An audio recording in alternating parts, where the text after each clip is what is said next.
I'm glad that the dogs are happily engaged in digging something. Only they dig under these dead trees, but they look up the tree from time to time. I don't really know what's going on there. But anyway, as long as they're nearby and entertained. Hello. I've come into the woods with some equipment. Got a nice bag of stuff down there. Got my camera on the stand. I got some knives. I'm just taking my neck knife off my neck there. There we go.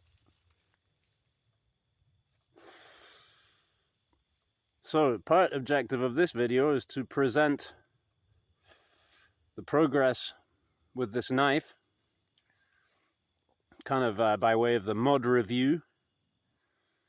Sometimes knives, you know, the way they come, you want to just keep them as much like that as possible.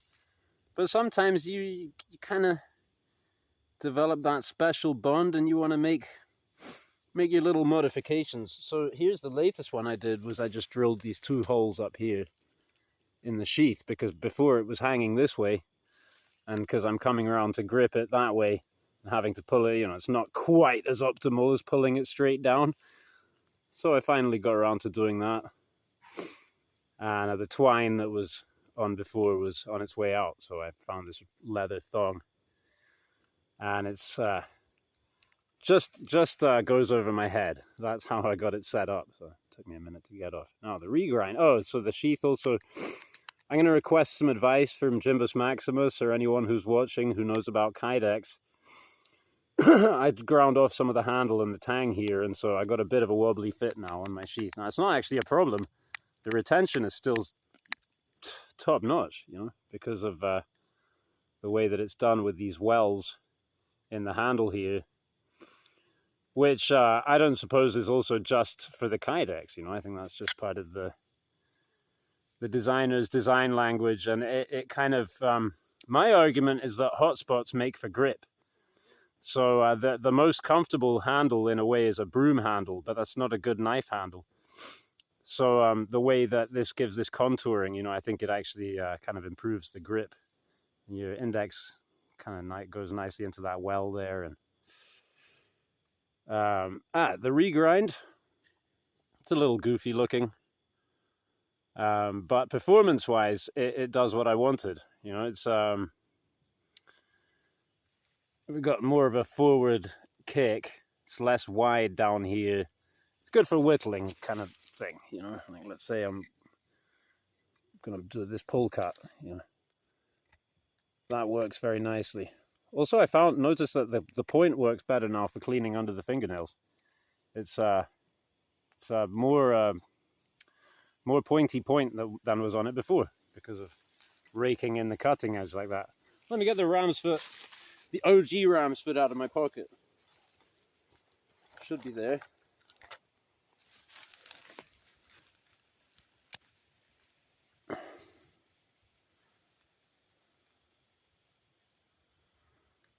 So yeah, I'd like to tidy up down here. Now, yeah, I think that this knife might be better suited to the actual trimming of a ram's hoof with the extra blade length. But the way this is, cuts a bagel, cuts the cheese, cuts the sausage, and whittles wood and does everything. It's just really my ideal neck knife for right now. It's the one I'm going to wear every day. A big part of that is also the weight. This is just weighs a little over 2 ounces in the sheath. And if you get much heavier than that, I'm just probably not going to wear it. I'm not going to want to put it around my neck first thing in the morning when I get up, because it's just too heavy, you know? And this, you can have it on this thin cord. I do as a habit, wear button-down shirts, and then that goes over the collar, as it were. You know, rides like where your necktie would ride. And that's comfortable. Right after I bought that, right after I received that Bulldog, which is now back around my neck, I loved it so much, I went right back on the website of the Lucky Dog Knife Company, and I picked up a guard dog, best in show, with, I believe this is Amboina burl. I haven't oiled it yet, even, but it's gorgeous.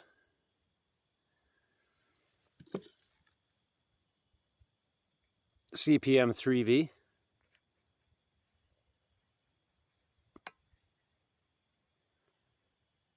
Done up to 60 Rockwell, which the steel snobs would probably say is not hard enough, but I think that's probably going to work very well for me for a number of reasons. You know, easier to sharpen, optimal toughness, and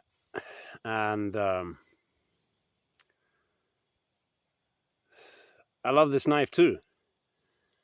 Now this weighs about 4 ounces, so it's not going to, you know, topple the ram's foot as a neck knife. But I think that this could work very well for me as a kind of EDC pocket fixed blade, or wear it on the belt, a Poco style kind of knife. So I'm gonna just, I've done a little bit of whittling with it, light stuff, and it's very satisfactory. It's very well done in terms of the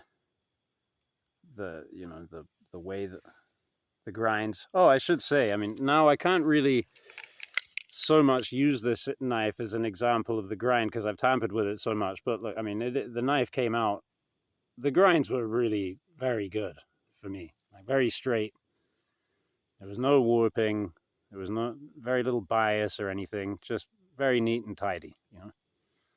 So that kind of thing where, yeah, okay, I can get it better because I've got all the time in the world, in the morning, in the evening, or whenever, to sit down with a Tormek and hone on it. But yeah, came good. And this one similarly. I did have a minor complaint about the point. I thought that maybe the point might have been a little scorched on this one. And the point is not really the best feature on this one either. But it's, I mean, it's pretty good. It's not really bad, but you can see it's just, I don't know whether that was perhaps deliberate then, but there seems to be a little bit of sway at the tip there. You know, it takes off a little bit of aggression off that point. We could do a comparative study with the GEC ram's foot, which is pretty much original factory edge, and that's a good example. You know, they get it really good on their hawk bills as well.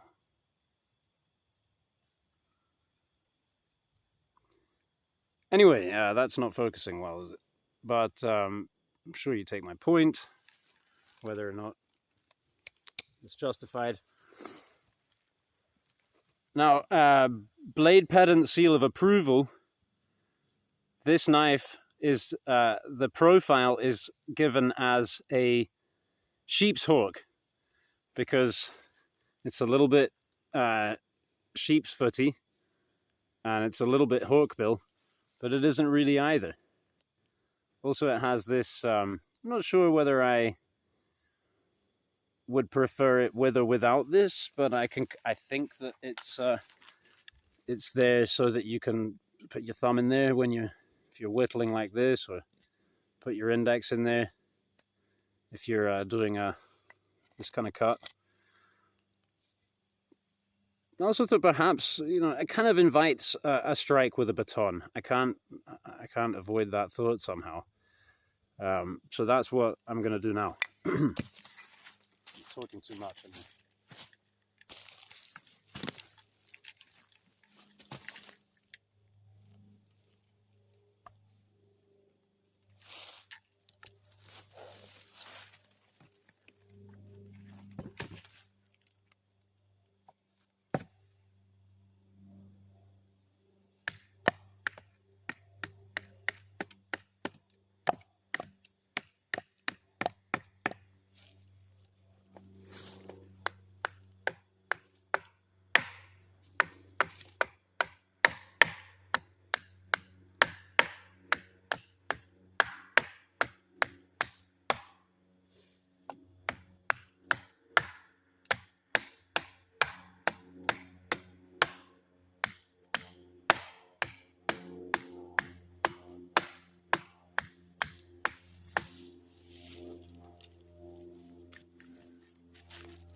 really need to use the knife for that now. I'll just finish splitting this quickly with the wedges. But, you know, to the question of would that be abusive on this dinky little knife? Well, I don't think so, because it's got a very wide spine and quite a strong geometry with this saber grind. And, you know, the fit and finish, the way it's put together, I'm sure this is glued together with epoxy. And they're probably using a good one. And we have carbon fiber bolsters. CPM 3V at 60 HRC. This is a tough little unit. Not a lot of length to work with. But really what I want to see is about whittling one of these staves once I split it out.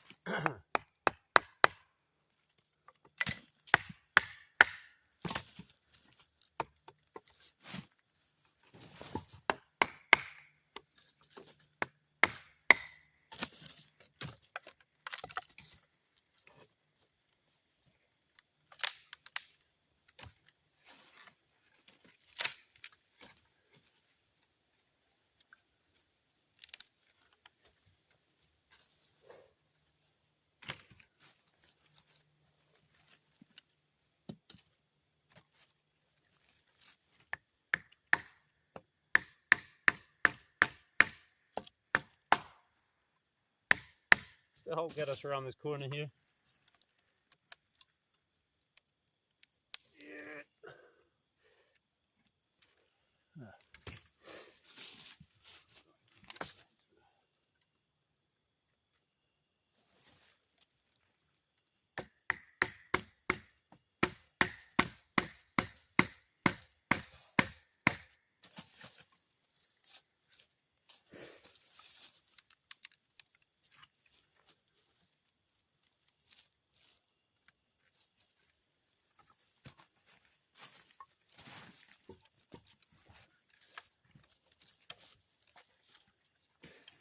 This has been sat here for a while. It's not really green anymore.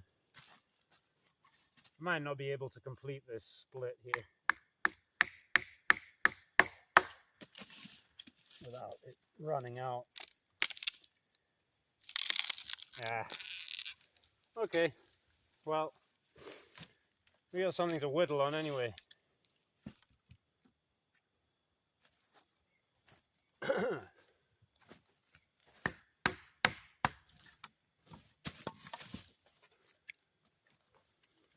Okay.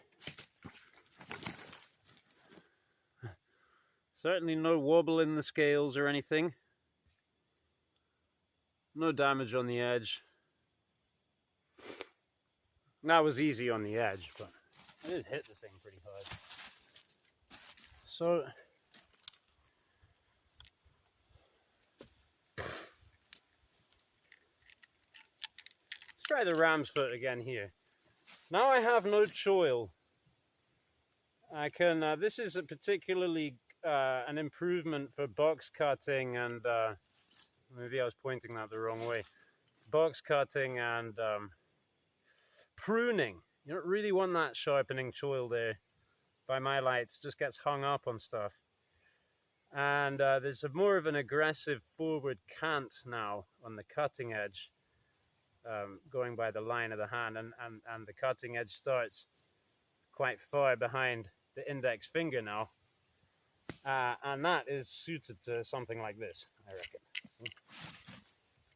And this thing slices in that kind of traditional flat grind, slicey geometry.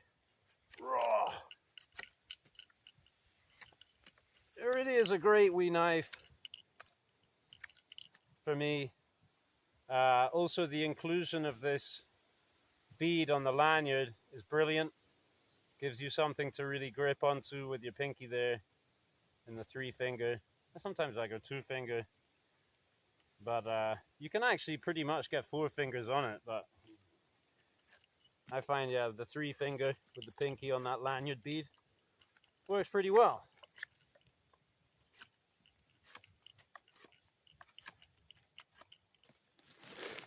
The blade is a little short for this kind of activity. I mean, it does the edges great. Now this one, whoa, you know, it's not so aggressively slicey, but it's a better cut for this task. And it is pretty aggressive.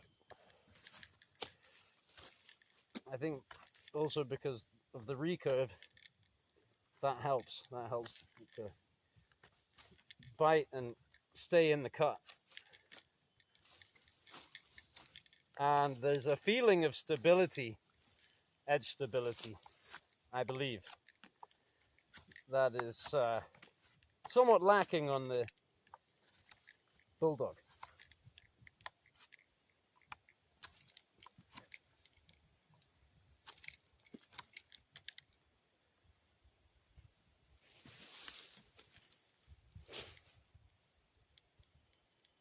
Yeah, I like it. I said the thing about sheep's hook, didn't I? Yeah.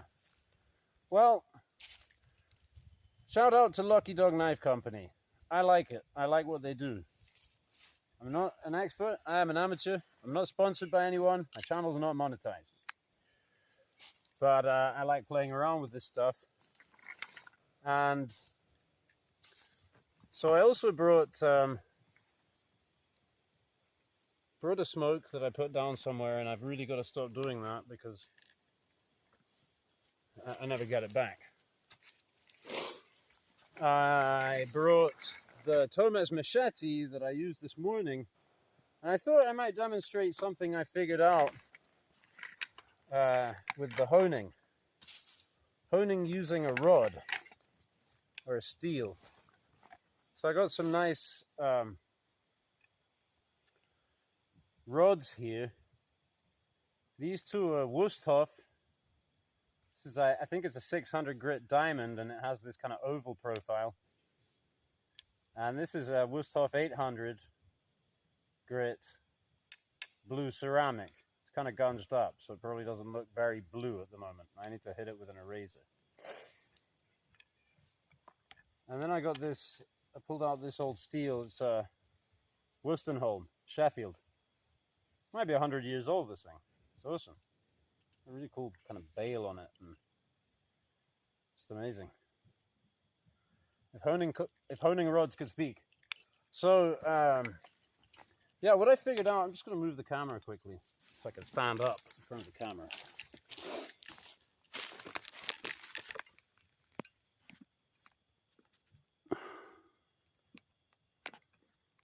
All right. I'm gonna have to guesstimate. So if I stand in front of the stump and kind of splay my legs, probably gonna be on camera. Yo. So yeah, I had this challenge from John Clare to go and cut a hemlock sapling with one stroke, which technically I failed, but it was a great experience. I nearly made it. So last night in preparation, I was honing the machete. And typically my way of doing that, I'm going to use this because I'm just going to do some burnishing now, would be to work kind of like this. Maybe I'll put the blade on my knee or something like that, right?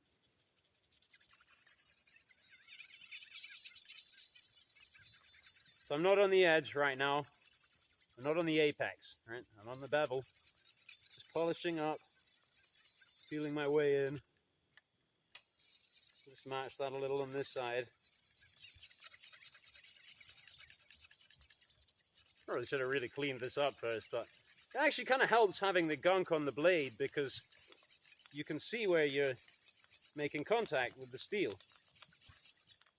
Actually, I can see that I can see the hollow in the primary bevel, what some people might call the secondary bevel, except then there would be no primary bevel on this machete, right? So I think that's a tricky one, right? That's why I always call the cutting bevel the primary bevel. I'm with the Japanese. Cultural appropriation. So once I was trying to hone, you know, the micro bevel with this blue rod, instead of working this way, I figured out that I could go this way. I think it's rather elegant. You flip the rod around so you get to use the full length of the rod. Right? Because if I'm this way with the rod, I can't get the angle and use the whole length of the rod. So that's all I figured out. But I thought, well, that's really fun and satisfying to do. Feels kind of graceful. Sure, you'll agree.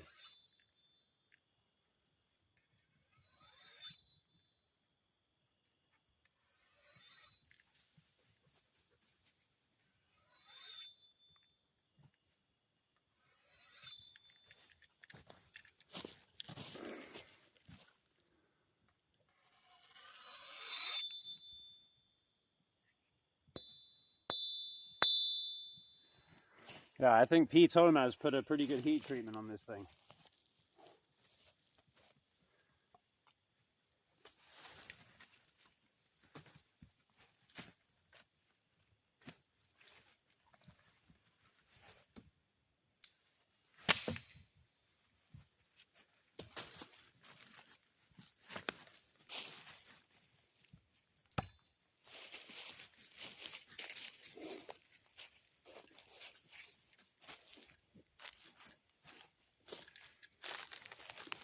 Thanks for watching, everyone.